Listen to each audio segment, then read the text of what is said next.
बारी last time आप लोगों ने न्यूट्रॉन्स के बारे में डिस्कस किया था। उससे पहले आप लोगों ने बोर्स मॉडल ऑफ एटम देखा था और अब इस चैप्टर में आगे बढ़ते हैं। एक क्वेश्चन जो 10th क्लास में आपको मिलने वाला है, जो यहाँ पर भी काम आएगा, तो समझ लीजिए उसको। ये क्वेश्चन आपको क्लास 10th के चैप्टर नंबर 5 में मिलेगा और ये यहाँ पर भी आपके है। ये क्वेश्चन बड़ा काम आएगा आपके इस चैप्टर में क्वेश्चन करने में भी आगे। मैंने आपको बताया था पिछली क्लास में कि बोर साहब ने एक मॉडल दिया था एटम कैसा होता है। आपकी एनसीईआरटी में ये माना हुआ है 9th के लेवल पे कि ये जो मॉडल दिया था बोर ने वो एकदम करेक्ट है। बट मैंने बताया था अब आगे जाओगे 11th क्लास में तो आपको पढ़ने को मिलेगा कि ये मॉडल गलत था। बट तब भी इस मॉडल में एक सही चीज़ थी जो अभी हम पढ़ने वाले हैं। बोर साहब के मॉडल ने ये बताया था कि एक एटम के अंदर जो शेल्स होते हैं, मैंने पढ़ाया था पिछली क्लास में शेल्स क्या होते हैं, जिसको ऑर्बिट भी कहा था, स्पेसिफाइड ऑर्बिट कहा था, या जिसको एनर्जी लेवल्स भी कहा था बोर साइंटिस्ट ने। तो एक एटम के डिफरेंट शेल्स और ऑर्बिट में इलेक्ट्रॉन्स कैसे फिलअप होते हैं ये बताया था बहुत अच्छी तरीके से बोर साइंटिस्ट ने। ये क्वेश्चन हमारा है, हाउ आर इलेक्ट्रॉन्स डिस्ट्रीब्यूटेड। एक एटम में कैसे इलेक्ट्रॉन्स डिस्ट्रीब्यूट होते हैं इन डिफरेंट शेल्स। इस टॉपिक को पढ़ने के बाद आपको बहुत सारे टॉपिक्स आगे समझ में आएंगे इस चैप्टर में, तो इसलिए इसको समझते हैं अच्छे से। शेल्स ऑर्बिट्स एक ही बात होती है। तो जो क्वेश्चन बता रहा हूँ मैं आप लोग को उसको दोबारा फोकस करिए। How are electrons distributed in different shells, ये क्या कॉन्सेप्ट है समझते हैं। देखिए मैंने बताया ना आपको, ये बताया था हमें बोर ने, और एक साइंटिस्ट और थे उनके साथ, इनका नाम था ब्यूरी। बोर और ब्यूरी दो साइंटिस्ट लोगों ने ये बताया कि एक एटम में इलेक्ट्रॉन्स डिस्ट्रीब्यूट कैसे। अब कैसे बताया जरा सुनिए। नील्स बोर और ब्यूरी ने कहा कि इलेक्ट्रॉन्स डिफरेंट शेल्स में, के शेल में, एल शेल में, एम शेल में, एन शेल में कैसे आएंगे, उसका एक फॉर्मूला है। इन्होंने कहा कि आपके पास एक फॉर्मूला होता है 2n²। इस फॉर्मूले के हिसाब से इलेक्ट्रॉन्स फिल होते हैं डिफरेंट शेल्स के अंदर। ये कहा बोर और ब्यूरी ने। और जहां पर n का मतलब क्या है, n का मतलब है नंबर ऑफ शेल्स, पहला शेल, दूसरा शेल, तीसरा शेल एंड सो ऑन। तो अगर हम इस फॉर्मूले को यूज करें तो हमें समझ में आएगा कि डिफरेंट शेल्स में इलेक्ट्रॉन्स कैसे फिल होते हैं। जैसे देखते हैं, फॉर्मूला है हमारा 2n², है ना। अब अगर मैंने n को यहां पर 1 पुट कर दिया तो 2 है, n को 1 पुट करिए, कितना आंसर आएगा, 2 × 1²। 2 × 1² मतलब 1 होता है, आंसर आएगा 2। इसका मतलब फर्स्ट शेल में इलेक्ट्रॉन्स कितने होने चाहिए, 2। सामने देखो, फर्स्ट शेल में 2 इलेक्ट्रॉन दिखा रखे हैं आपको, first electron, second electron. First shell को के शेल भी कहते हैं, बताया था पिछली क्लास से मैंने। तो ये देखो, पहले शेल में इलेक्ट्रॉन्स इतने होंगे, 2 इलेक्ट्रॉन्स। अब अगर मेरे पास मान लो सेकंड ऑर्बिट है, n को 2 पुट करता हूं तो बताओ आप लोग आंसर कितना आएगा, 2 × 2²। ये हो जाएगा 2 × 4 मतलब 8। इसका मतलब सेकंड ऑर्बिट में कितने इलेक्ट्रॉन्स होंगे, 8 इलेक्ट्रॉन्स। देख लो, first, second, third, fourth, fifth, sixth, seventh, eighth. Second orbit में 8 इलेक्ट्रॉन्स होंगे। सेकंड ऑर्बिट को एल शेल भी बोलते हैं, बताया था लास्ट क्लास में। ऐसे ही अगर आपने यहाँ पर n को 3 पुट करा, कितना आंसर आएगा देख लो,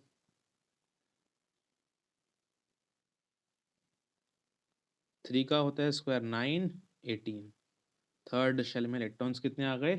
18। ऐसे ही आपने n को अगर 4 पुट करा, कितना आंसर आएगा? 2 इंटू 16 मतलब 32।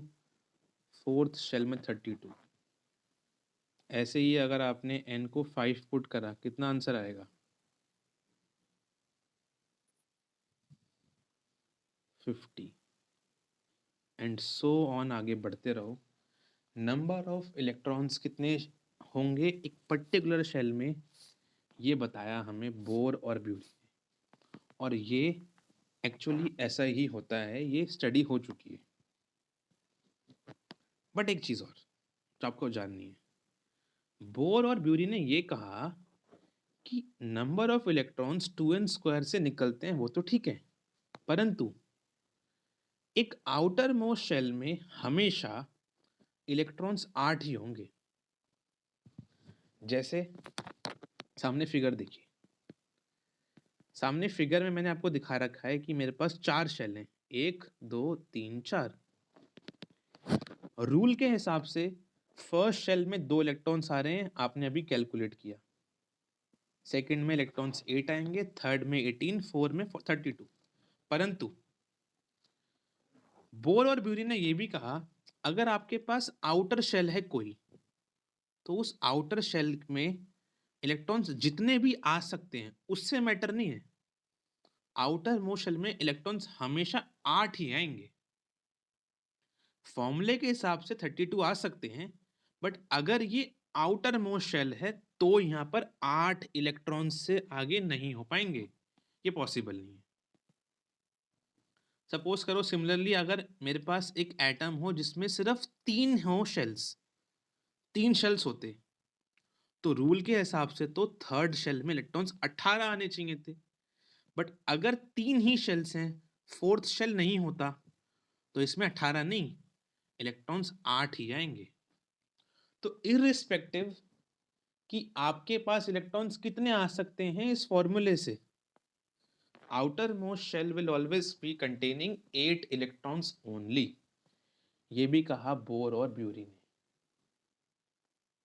इसके पीछे का रीजन ये है कि आउटर मोस्ट शेल में इलेक्ट्रॉन्स मैक्सिमम 8 इसलिए आ सकते हैं क्योंकि अभी मैं पढ़ाऊंगा आपको एक टर्म वैलेंसी। वैलेंसी को सेटिस्फाई करने के लिए आउटर मोस्ट शेल में मैक्सिमम इलेक्ट्रॉन्स 8 ही आएंगे। अभी हम देखेंगे इस टॉपिक को लिखने के बाद वैलेंसी का टॉपिक, तो थोड़ा समझ में और आ जाएगा कि 8 इलेक्ट्रॉन्स ही क्यों होंगे outer most shell. Last point इस टॉपिक का जो मैं आपको बता रहा हूँ, बोर और ब्यूरी ने यह भी कहा कि इलेक्ट्रॉन्स हमेशा ना इनर टू आउटर फिल होंगे। कैसे? सपोज करो आपके पास 50 इलेक्ट्रॉन्स हैं एक एटम में भरने के लिए, तो पहले इलेक्ट्रॉन्स इनर मोस्ट शेल में आएंगे, देन वो ग्रेजुअली बाहर फिल होंगे। जैसे अगर आपके पास इलेक्ट्रॉन्स 50 हैं, तो पहले फर्स्ट शेल में 2 इलेक्ट्रॉन्स आएंगे, तो कितने बच जाएंगे आपके पास? 48। फिर सेकंड शेल में आप 8 इलेक्ट्रॉन फिल करेंगे, फिर आपके पास 40 बच जाएंगे, ऐसे फिल होंगे। इलेक्ट्रॉन्स हमेशा इनर टू आउटर ही फिल होते हैं एक एटम में, ये भी आपका एक रूल है। तो लिख लेते हैं इलेक्ट्रॉन्स कैसे डिस्ट्रीब्यूट होते हैं डिफरेंट शेल्स में, है ना। According to Bohr and Bury, the electrons in different shells are filled by following rules। कुछ रूल्स हैं, जिन रूल्स को फॉलो करोगे तो आपको समझ में आएगा इलेक्ट्रॉन्स फिल कैसे होते हैं। Number 1, the maximum number of electrons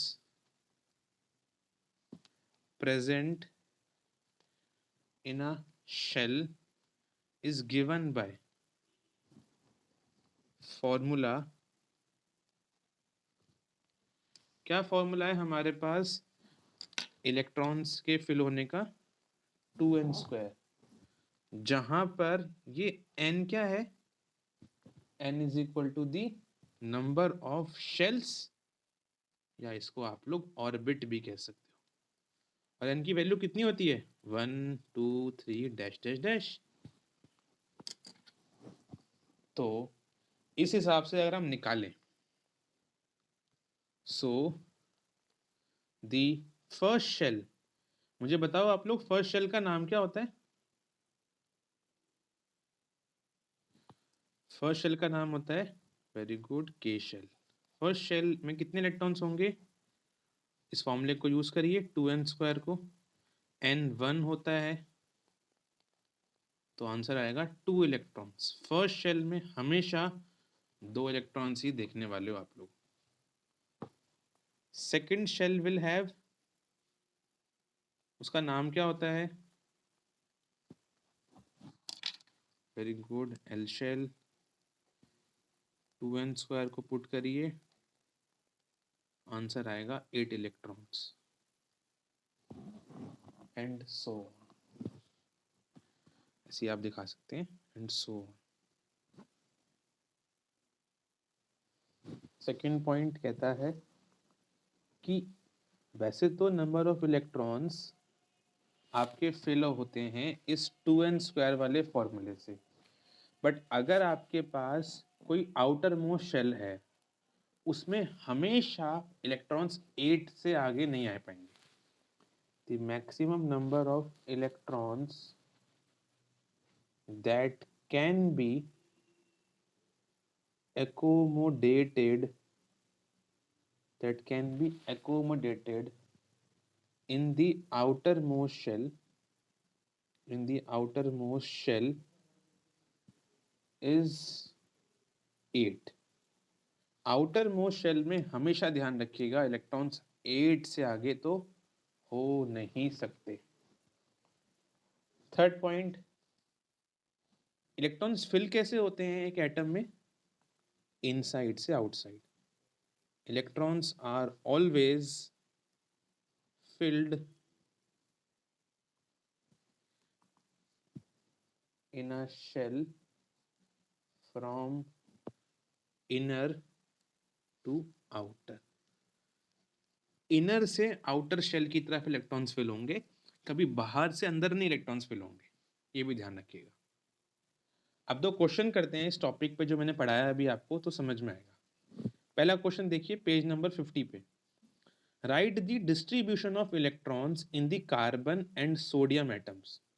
देखिए मैं आपको पढ़ाऊंगा अभी एक टॉपिक, एटॉमिक नंबर और एटॉमिक मास, तो थोड़ा सा आपको तब तो समझ में आएगा कि एक कार्बन और आपके सोडियम पे इलेक्ट्रॉन्स होते कितने हैं।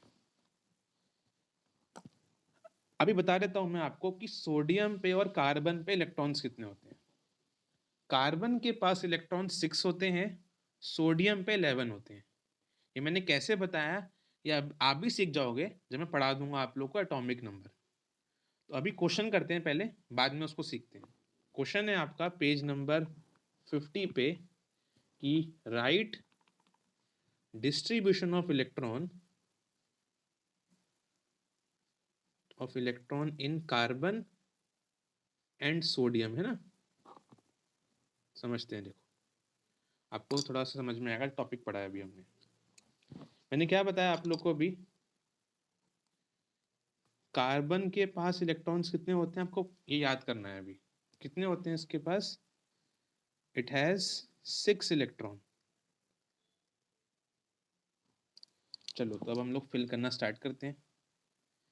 एक एटम में नील्स बोर ने भी कहा था, रुदरफोर्ड ने भी कहा था, सेंटर में क्या होता है? Nucleus, number 1। अब नील्स बोर ने कहा था कि एटम के चारों ओर शेल्स होते हैं, इलेक्ट्रॉन्स वहां घूमते हैं। मैंने बताया आपको अभी कि इलेक्ट्रॉन्स फिल होते हैं 2n² फॉर्मूले से। तो फॉर फर्स्ट शेल या in first shell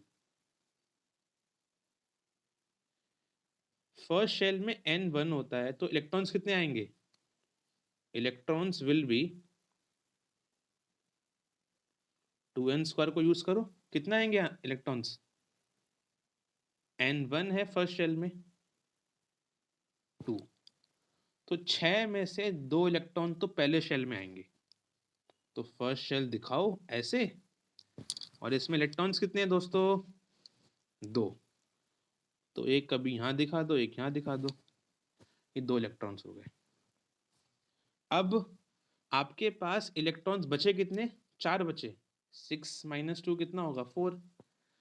Niels Bohr ने कहा था कि सेकंड ऑर्बिट में, मैंने फॉर्मूला दिखाया भी था आपको, सेकंड ऑर्बिट में इलेक्ट्रॉन्स 8 आ सकते हैं भाई, बट हमारे पास तो 4 ही बचे हैं। तो नील्स बोर ने यह भी तो कहा था कि आउटर मोस्ट ऑर्बिट में मैक्सिमम इलेक्ट्रॉन्स 8 आ सकते हैं, इसका मतलब उससे कम भी आ सकते हैं।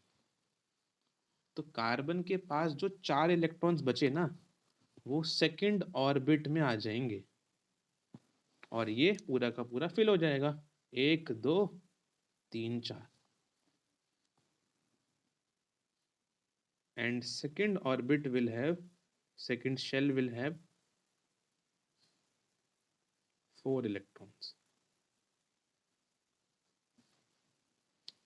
ये हो गया कार्बन का एटम जिसमें इलेक्ट्रॉन्स दिखा दिया आपने। अब सोडियम में इलेक्ट्रॉन्स कितने होते हैं वो आपको पता होना चाहिए वैसे, मतलब याद कर लो अभी। Sodium it has 11 electron, sodium पे होते हैं इलेक्ट्रॉन्स 11 अपने पास। चलो फिल करते हैं। बीच में तो आपने दिखाना है उसका न्यूक्लियस। अब फर्स्ट शेल में इलेक्ट्रॉन्स कितने आते हैं? अभी लिखा आपने, फर्स्ट शेल विल हैव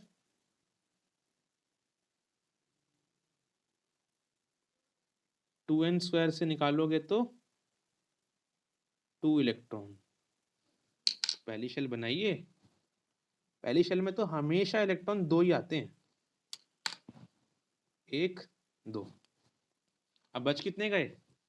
11 - 2 कितने हो गए? 9 बच गए। 9 ज्यादा होते हैं 8 से। सेकंड शेल में इलेक्ट्रॉन्स कितने आएंगे? अगर आप 2n² को यूज करो और n यहाँ पर 2 पुट करो तो आंसर 8 आ रहा है। सेकंड शेल में 8 इलेक्ट्रॉन्स आ सकते हैं, पर हमारे पास तो 9 है भाई, तो आराम से आ जाएंगे। 1 2 3 4 5 6 7 8। अब आती है आपके पास एक इलेक्ट्रॉन की बात, क्योंकि 8 और 2 10 हो गए ना, एक बच गया। थर्ड शेल में इलेक्ट्रॉन्स आते हैं 18, 2n² से यूज कर लो, बट हमारे पास तो बचा एक ही है भाई, वही डाल दो बस। And so third shell will have 1 electron. Third shell के पास इलेक्ट्रॉन एक ही बचेगा सिर्फ, और आपने एक दिखा दिया। अच्छा एक चीज और, ये अभी तो हम रफ में कर रहे हैं, एग्जाम में ध्यान रखना ये शेल्स एकदम सर्कुलर बनने चाहिए, वरना गड़बड़ हो जाएगी जी। शेल्स एकदम सर्कुलर होते हैं शेप में, थोड़ा सा उसको कंपास हो तो उससे बना लेना। अब क्वेश्चन नंबर 2 देखो, पेज 50 का। अब क्वेश्चन 2 कह रहा है आपका पेज 50 पे, if K and L shell, if K and L shell of atom are full, K और L दोनों शेल आपके फुल हो गए हैं, तो बताइए then what would be the total number of electrons in the atom. Electrons बताने हैं आप लोग को। क्वेश्चन कह रहा है एक एटम के पास K शेल भी है और L शेल भी है, ये दोनों फुल हो गए, तो इलेक्ट्रॉन्स कितने हैं बताने हैं एटम में। सिंपल है क्वेश्चन, ये तो हम जानते हैं। K शेल का मतलब है n = 1, L शेल का मतलब है n = 2। तो अगर आप यूज करो, अगर आप यूज करो 2n² formula, using 2n² formula, कितने इलेक्ट्रॉन्स आएंगे आपके फर्स्ट शेल में? 2 आते हैं, और सेकंड में कितने आएंगे यहाँ पर 8 आएंगे। इसका मतलब आपके पास 2 + 8 10 इलेक्ट्रॉन्स हैं एटम पे। ना सिंपल है तो। और मैं पढ़ाऊंगा आपको अभी आगे। 10 इलेक्ट्रॉन्स अगर एटम पे होते हैं ना, तो उस एटम का नाम होता है नियॉन। नियॉन पे इलेक्ट्रॉन्स 10 होते हैं।